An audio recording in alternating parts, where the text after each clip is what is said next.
Hey, I'm Decathlon Gamer. Welcome back to Pro Cycling Manager 2019. This is Classics Rider episode number 27.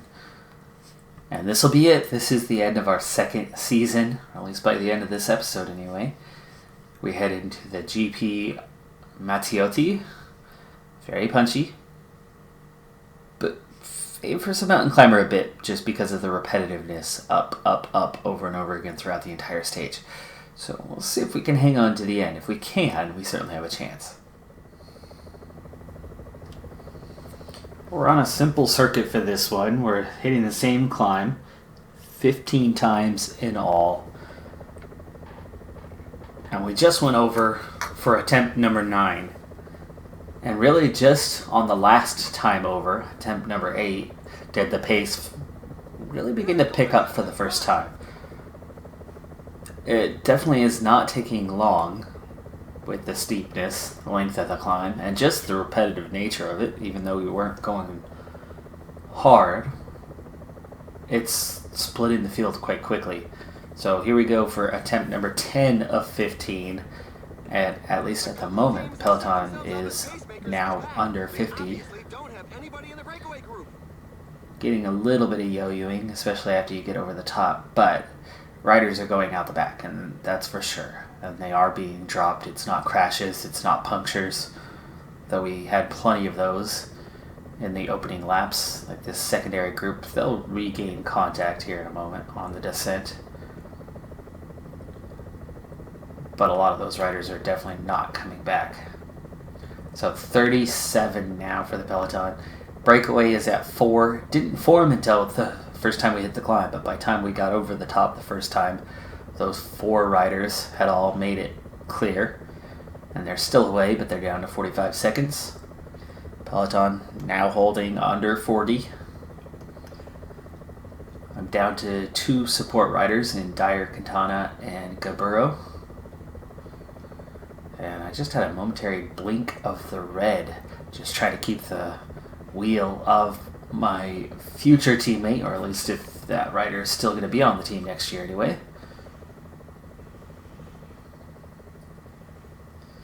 My name's too close to see who it is without zooming in. But we're down to 21 now. Dyer Quintana, the only one left. I need to get him doing what? I need him 4s, protection over climbs, at least for a little while here. Breakaway group's been caught, so we're at 23 in the peloton. Very much shrinking. We're down to a very select group already, with 4 times over the climb still to go. I'm suited more to being a punchy climber than I am. Oof, we need water. This is not a good time to go grab that, though. It's a small group. Go, quick. Quintana, quick. Don't take too long. Should have done it on the descent. He got the water, though. And he's back up there. But he's out of energy now. 21 riders and counting. Quintana's going to go out the back here in just a moment.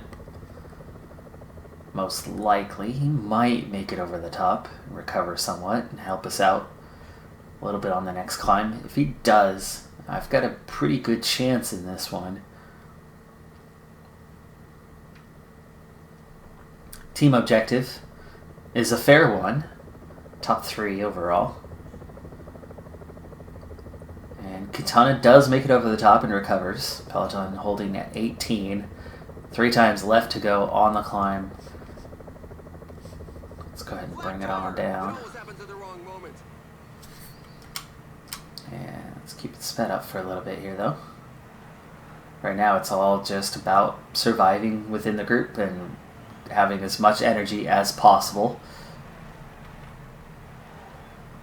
Okay, here's the base of the climb. You can see when we round that corner up here, that left-hander, that's where it's going to really pick up. We're at 5, 6. Okay, we're seeing a big acceleration by Garcia Cortina. We need to respond to this. Now the guys up front are asking serious questions of the riders in the rear as more of them are left. And that's splitting the group. 3 just ahead of us, 4 in my immediate group here. Not worried about those guys necessarily being away, as our 3 and 3 should regain contact here. One of the motorcyclists says that a rider is down. Apparently, he didn't interfere with the race.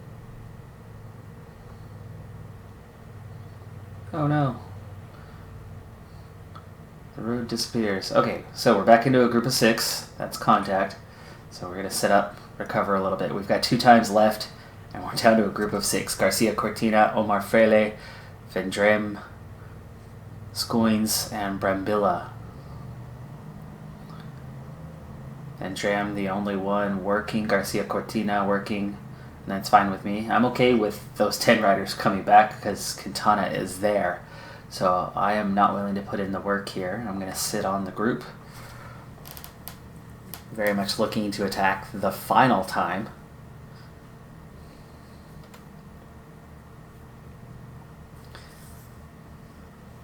The lead was over a minute, but it's very quickly coming down. We're at 40 seconds now, so there's a good chance that group's going to come back. And at this point, again, I'm perfectly content with them making it, except they dropped 3 riders, and Quintana is amongst them. So actually, these first 6 coming back does not include my teammate. Not exactly ideal. There you go, we're up to 11.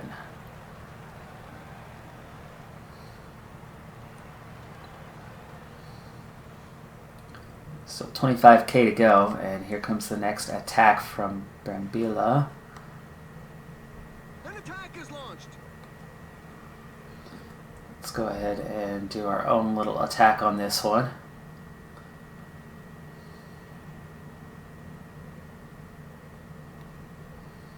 Just a little attack though. Brings us back down to 5 riders.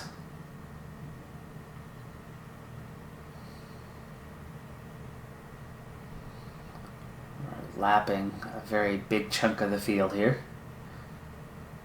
Red bar will recover on the descent, so I'm not worried about that. We've still got plenty of yellow bar. One final time over the top. So Garcia, Cortina, Freire, Vendrem, and Brambilla. And you can see how good my recovery is at the moment now. Dia Quintana is 5 minutes behind. He will not be rejoining us. There's 1 rider just a half minute down. Tom Scoins, he might make it back. But we're very much in a very strong position for the potential here, even though we're seeing a bit of an attack by Garcia Cortina, but I wouldn't consider it a wise attack unless he gets far away. It is opening up a little bit. Freire attacking. Let's get with him at least. I don't need to cover all the way to Garcia Cortina, but we leave 3 riders behind. That's already putting me into a top 3, and I absolutely think we can catch. So these 2 guys are doing the work, and right now I'm sitting on. So this is definitely ideal for me. 13k to go. We're coming up on the climb. Let's go ahead and use the gel now for the attack for the climb. Yeah, we're back to 5, but that's not going to last because we're about to bridge the gap to Garcia Cortina. I'm going to sit on his wheel for a moment. There's the gel kicking in.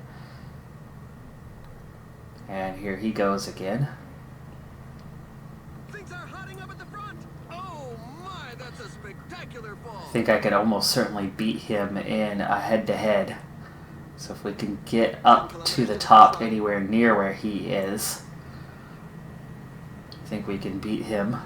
54 seconds behind. Gap's opening up quickly. The 2 behind are Freire and Brambilla. Yellow bar is getting quite thin, but there's the top. 20 seconds. I don't know if we can catch him on the descent or not. We've got to make sure we save a little bit of yellow bar for the end. So we do need to sit up. And recover just a little bit. 19 seconds is the gap. 37 behind now to Freire. He's left Brambilla behind. 6k to go to the finish. 19 seconds. I am recovering a bit.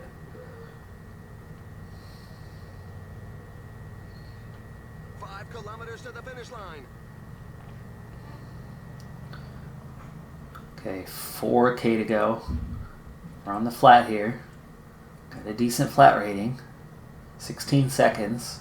Pulled back just a little bit of a gap, or from the gap, and I think I'm about to catch him. There you go. I've made it onto his wheel. I can sit on here for just a moment. We've got 25 seconds behind. There we go. The sprint is on. The riders are setting themselves up. No. Going too fast, going too fast. Oh, I ran out a little bit early. Little too soon. Teamwork really paid off, and their sprinter Ivan Garcia Cortina takes the win. I do take second, though, which is where we were predicted to be. And we do meet the team objective, so not quite for the win there. I went too soon. Definitely my bad.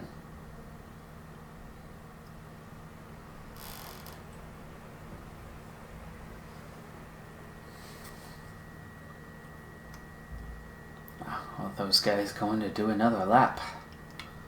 Alright, well, hey, second place is still a solid result. Not a win, but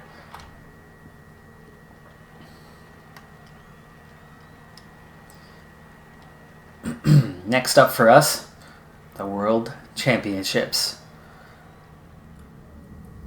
So we're in Brighton for the World Championships, and I am among the favorites. This was my major objective of the year. So I come in with the fitness peak. I come in with the major objective bonus. So I have an expected +3 to the race day condition today. And just entering, Alaphilippe is the favorite. And I'm in that top 3 favorites.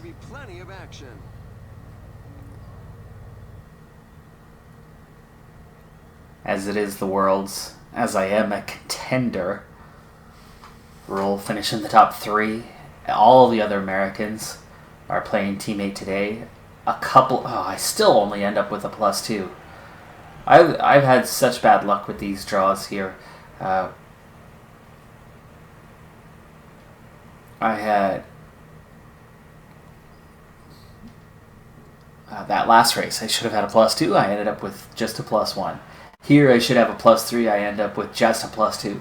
But just a +2 doesn't look bad. Does not look bad at all. So mountain rating is a 70 today, 75 on the flat, 83 on the hills. Plenty of acceleration speed. Stamina's good. Resistance, 74. Could be better, but here's the profile. Lots of climbing. Lots of climbing. Up, down, up, down. Plenty of undulation for this one. And certainly punchy through the end. 5 riders quickly off the front. I need to get myself up in a position here. Niels Pollitt, Lammertink, couple unknowns, and Matthias Brandl. Bosenhagen, Jesus Herrada both trying to get off the front as well.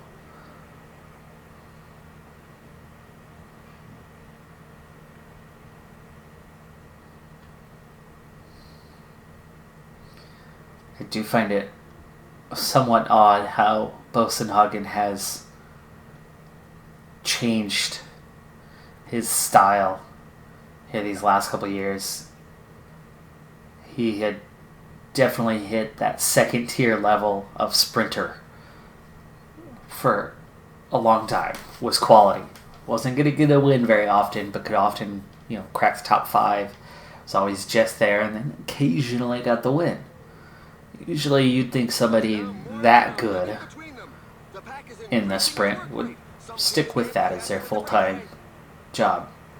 But then, all of a sudden, the last couple of years, you see him in the break all the time. Sometimes even on sprint stages. Then, of course, you figure if the break makes it, he'll have the capability to beat out the others in the sprint to claim the stage for himself. But it's just weird. To me, it feels like a step back to be a Baradur, to be a breakaway rider who has to rely on that. I get it for somebody like Thomas de Gent. pretty solid all around, but not exceptional in any way. But he's got that motor that allows him to push, get into the break, stay in the break. By the way, here I am at the Worlds, and I should be commenting on the Worlds from this year, and to an extent I certainly can, but I've got just a couple of races left to go, including the men's road race. So I have not seen the result, though I already know how it's gone ultimately, because news gets out, but it's hard to comment on it when you haven't seen. A few things I can comment on about the Worlds from this year, briefly here. Let's make sure I stay put where I'm at. I'll speed this up. Let's go ahead and go to the aerial as we talk about this. In the time trial, which of course my character here did not participate in the time trial because, well, my rating's not that good. Just under a 70 for the base. I was definitely impressed by Evenepoel and what they pulled off with what their ratings should be, where they should be as a young rider, still developing, still growing. Taking second was phenomenal, and he's definitely due a ratings change in this game. He's going to see a serious upgrade next year. The one that I was most impressed with in the time trial is Chloe Dygert. Female rider, American rider, lives in the same state as I do, in Washington.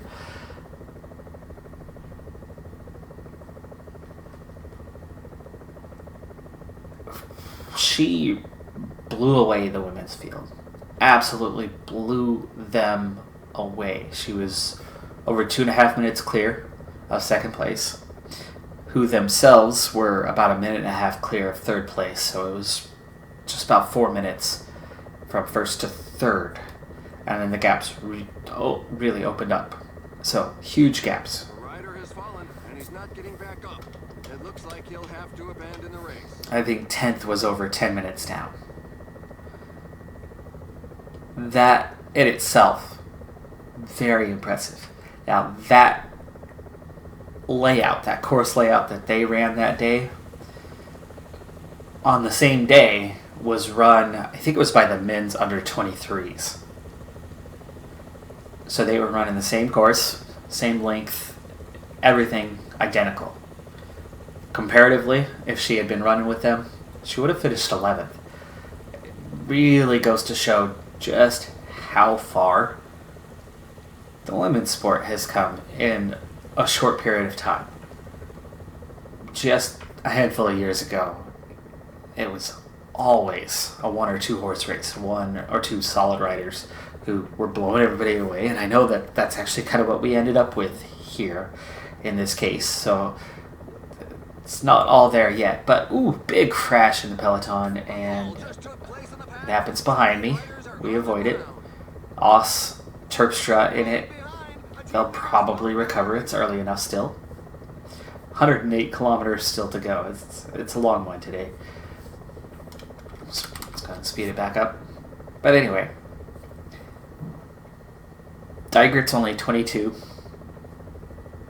Flat tire. It always happens at the wrong moment.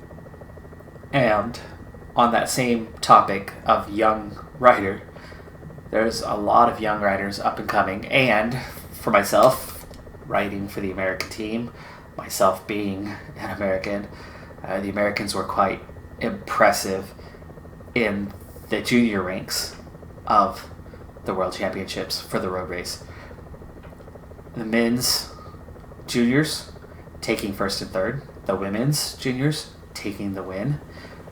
So, up and coming. U.S. is really getting back into that level of dominance. We've kind of moved on from the scandal that was sport-wide, but Lance Armstrong took the bulk of the blame for. I mean, Alberto Contador tested positive, and yet he stayed a legend. He kept his dignity. He kept all but one of his titles, and still gets talked about like he's one of the greatest riders of all time. While Lance Armstrong wins 7 Tour de France's. Yes, he was tainted, but 80, 85, maybe 90% of the field was tainted. So while he might have been doping, so was everybody around him.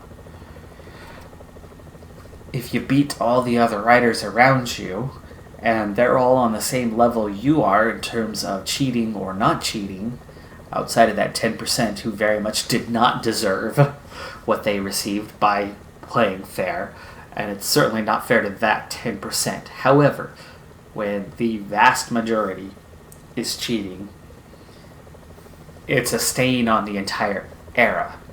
But how is it only a stain on the one rider? Why is the one rider the scapegoat who takes the fall for the entire era? That is total BS. Yes, he was wrong. He shouldn't have done it. But neither should the other 89.9% outside of him. They're all equally to blame on that. And the 10% who didn't, who were screwed over in the matter, and are the ones who are most in the right, they're still not totally in the right. Because that 10%, 100% of them were fully aware of what was going on around them. They knew that everybody else was cheating. They chose not to. And yes, they're in the right, but they didn't stop it. They didn't speak out against it. They didn't throw their teammates under the bus. There's good in that, and there's bad in that. We are starting to get some action here, and we're getting plenty of splitting, so let's bring it back on down so we at least know what's going on. Let's also pick this up just a little bit more. I've got my team right up near the front, which is really good. There's still 3 riders away, minute 21. There's 90 here. But anyway, finishing that topic, that era is defined by the 7 championships that were and then were not. And it caused a real sense of shame to the U.S., and it's really hurt professional cycling in the U.S. for years.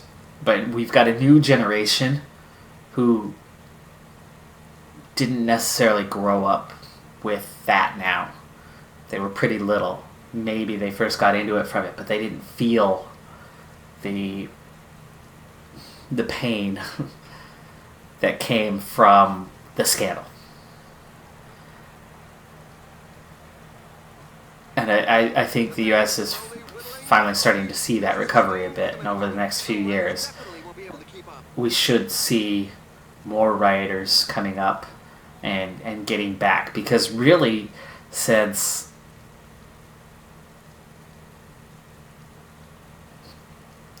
Armstrong and, oh gosh, what's his name? The guy the very next year who won and then also had his title taken away.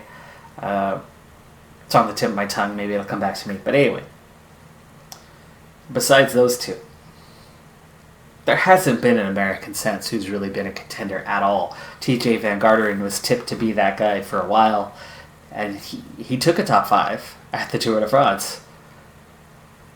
As still a young guy, and everybody was kind of going, then the next year, that'll be him. But then Richie Porte was the support guy on then Team Sky, yes? And he moved across to what was then BMC and Van Garderen's team, and he became the leader. And Van Garderen's chance was gone because Richie Porte was seen as the stronger rider, as the guy who was going to get the job done. And Van Garderen never recovered from that. He's never been the same rider since. And he had, I think, the next year, that major injury and sat out most of the season, was in recovery. And again, never been the same since. So he's been a little bit stronger again here recently. Just, he's never going to be a champion. Good rider. Solid rider. Good to have on a team. But definitely not that guy. There's the 3 leaders. Just about pulled back in. Peloton's still technically at 118. And this is that biggest climb. This is the final climb right here that the finish would be on. So this is kind of that time to get away. And we're already starting to level out here, but it still finishes off. Peloton's shrinking, 115. That's still a really big peloton with not much further to go here in the Worlds. But anyway, guys like Brandon McNulty, Nielsen Palace, they're the future of American cycling, and there's a good chance that them, along with the younger generation, and there's the finish line next time through, will be for the World Championship.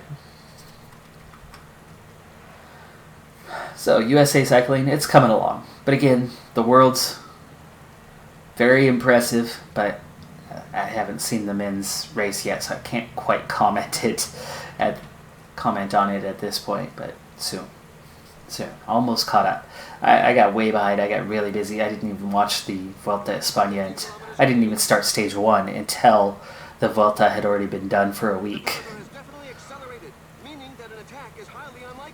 But I watched all the way through there, which, by the way, that was kind of a coming out party for another American, Sepp Kuss, not going to become a champion himself. He's past that age already, but kind of for the first time really emerging as a threat.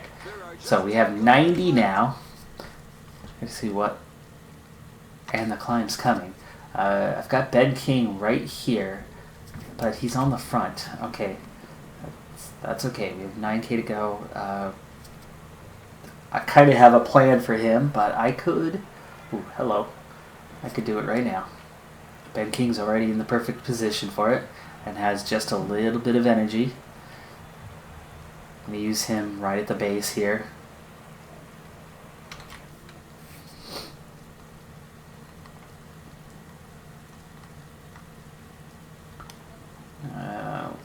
We'll go 94 for Ben King. Give me his acceleration. It's a short climb. Okay, 99.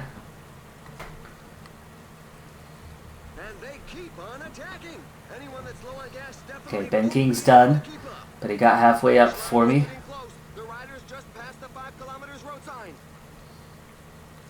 Oh, I got blocked at the last moment there. That was not cool at all. We have 3K to go to the bottom. 13 seconds clear, 23 riders giving chase. 1.7K.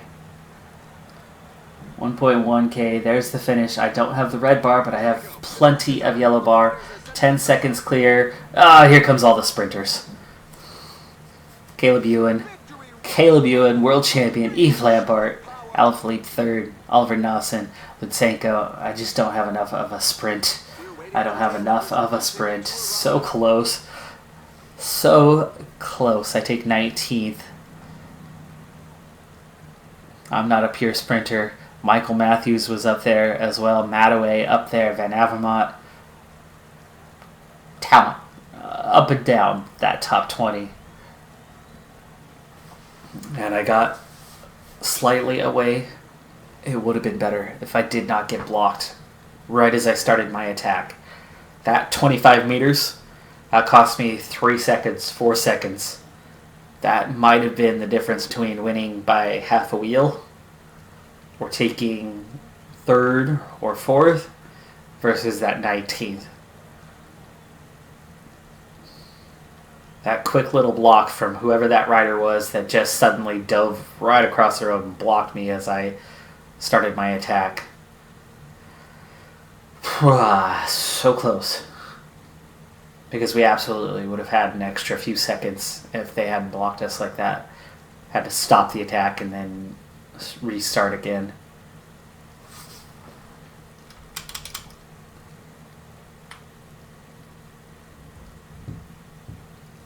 It's a good job by Ben King to get us the start on that.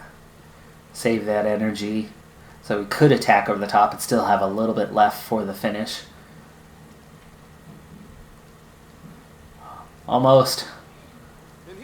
And in this case, almost becomes 19th.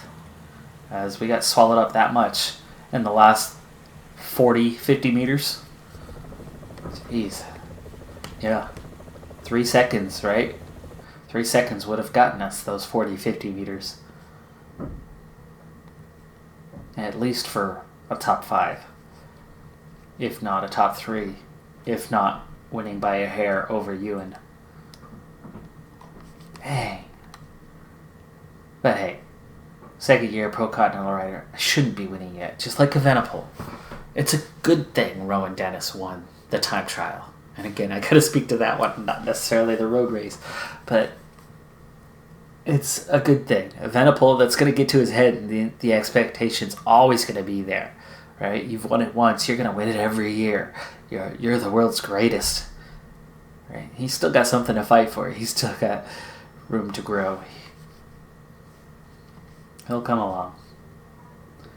All right. Well, in terms of the calendar, I do have a couple races still to go before we get to the end of the season, but I'm not going to bother with these. Small points, no big potatoes there. The final World Tour race of the year is the Guangxi, right? Yeah.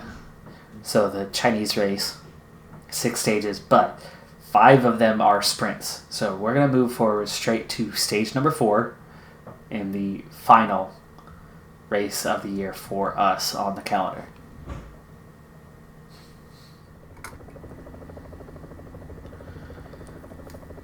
Stage 4,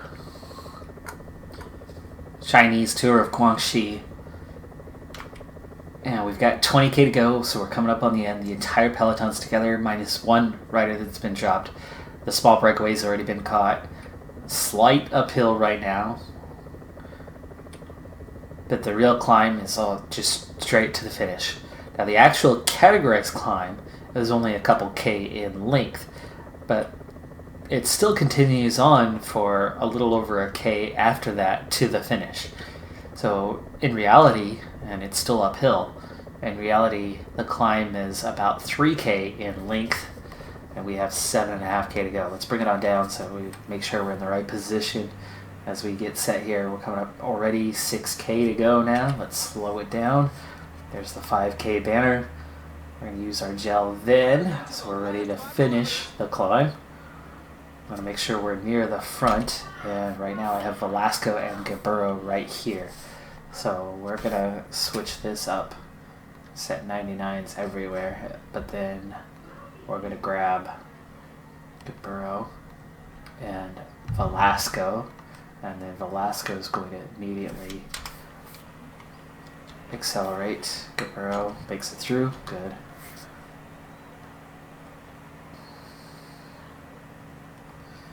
Okay, 2K to go to the top, so I want him to give me everything he's got.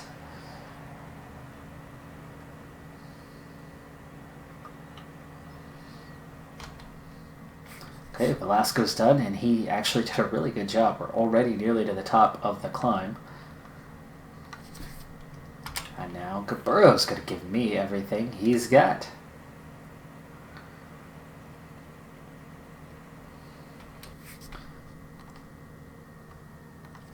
And now it's time for me to attack. It also gets me over the top first. No separation right now. Still 1K to go. 5 riders left in contention. 500 meters. 300 meters. Here comes the actual sprint. George Bennett. He's going to go over the top first. I'll take second. Mark Hershey, third.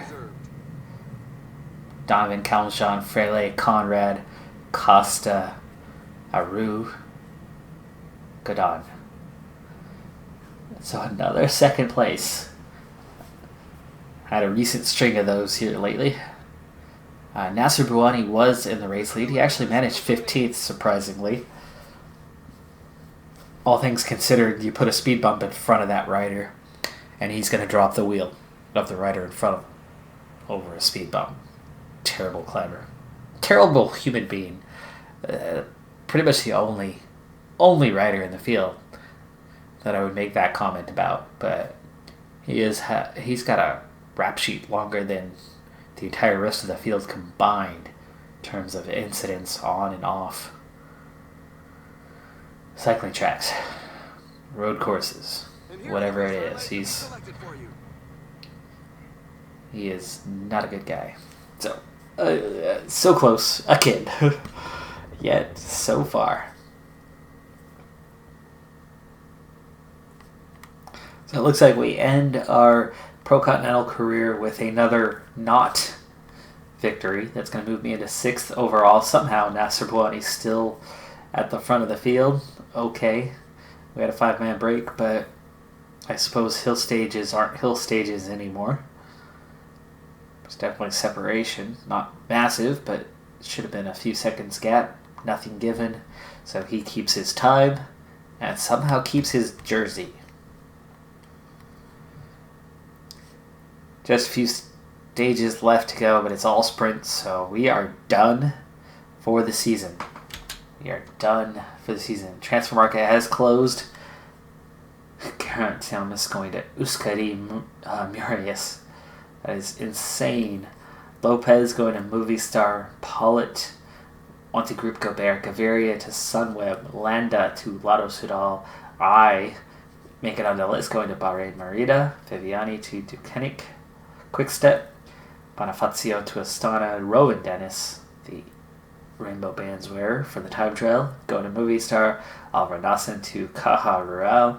And Christoph to Movistar. That is quite a few riders on this list that are moving to Pro Continental teams. So this is going to spread that field out just a bit more. There shouldn't really be many points involved, but I'll double check after. But here's more or less the final tallies for this season. Next season we're looking at 2 4.5-star teams. Jumbo-Visma joining Decathlon at the top.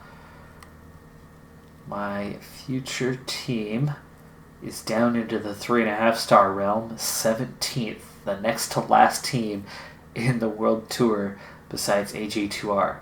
CCC is losing their status. Wanty Group Gobert taking over. Corendon also moving up.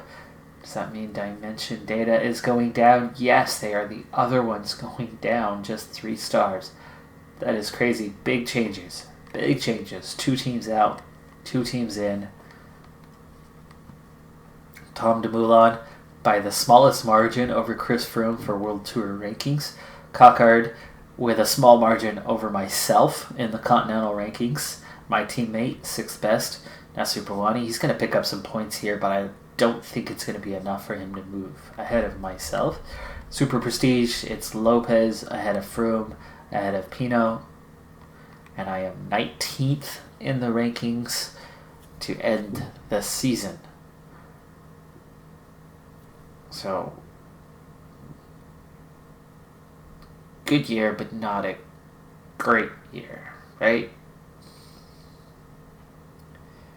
I'm looking forward, though, to joining the World Tour. This year was just a little bit off from where we were in that first season. But we still claimed 11 victories. That's certainly not a bad total. But it's nothing compared to Cockhart's 20, and he deserves to be the Continental champion this year. You can see until you get down here to 8 victories for Machete. That's all World Tour riders. So it'll be nice heading up that direction. As a team, it's Ineos on top. Dimension Data was already Continental Pro this season. I forgot about that. We were 4th and 19th in Super Prestige. So right where I was is where I was able to place the team.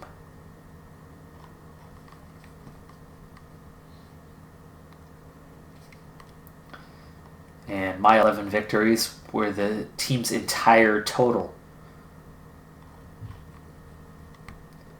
But that's going to do it for this episode. I'm Decathlon Gamer. Be sure to hit that like button, especially for the conclusion of still what is ultimately a good season. Not a great season. But if you're looking forward to the next one, we'll continue this journey on into the World Tour. Bye for now.